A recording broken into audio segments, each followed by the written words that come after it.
1980s. The dreary, politicized poetry of the Mao years was giving way to an efflorescence of new genres, styles, and themes. When Tahir published his first poem, while still in high school, he was joining a literary scene very much in ferment. An excellent student, Tahir moved to Beijing for college. Coming from the Uyghur-speaking world of Kashgar, Tahir now strove to master Mandarin, working through volumes of Chinese avant-garde poetry alongside Chinese translations of Freud.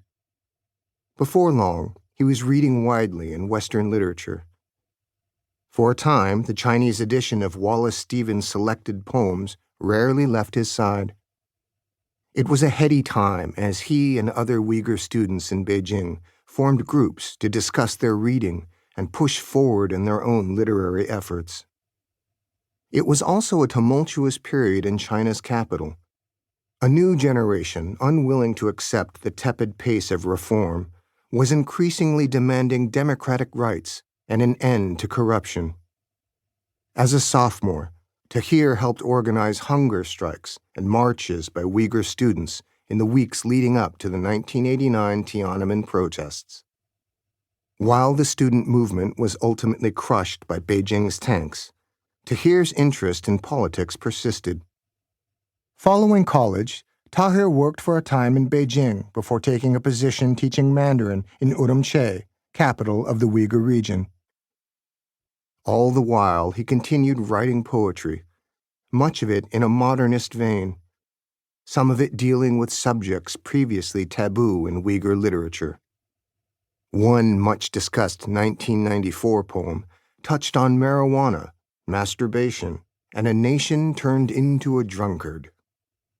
Tahir increasingly gained a reputation in avant-garde circles as a talented young poet. In 1996, the political realities of Uyghur life in China intruded. Having left Urumqi with the hope of studying abroad, Tahir was arrested at the border while attempting to leave China. After confessing under torture to spurious charges of intent to expose state secrets, Tahir was imprisoned for nearly 3 years. Conditions were harsh, and his weight fell below 100 pounds.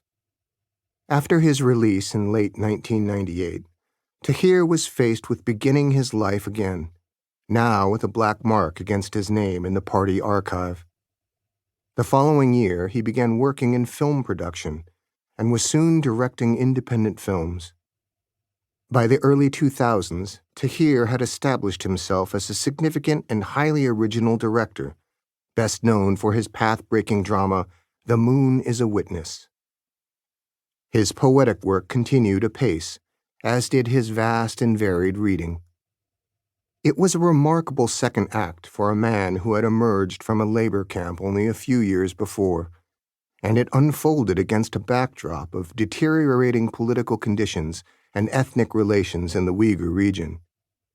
Over the course of the 2000s, the Chinese government largely eliminated the Uyghur language education system and began forcing Uyghur children into Chinese language boarding schools.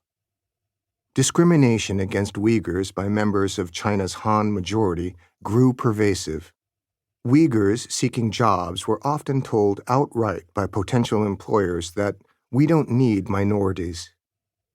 Citing the unemployment problem created in part by its own policies, the government began pressuring Uyghurs to take low-wage jobs elsewhere in China, where they lived in crowded dormitories under strict supervision, surrounded by an unfamiliar and often unwelcoming society.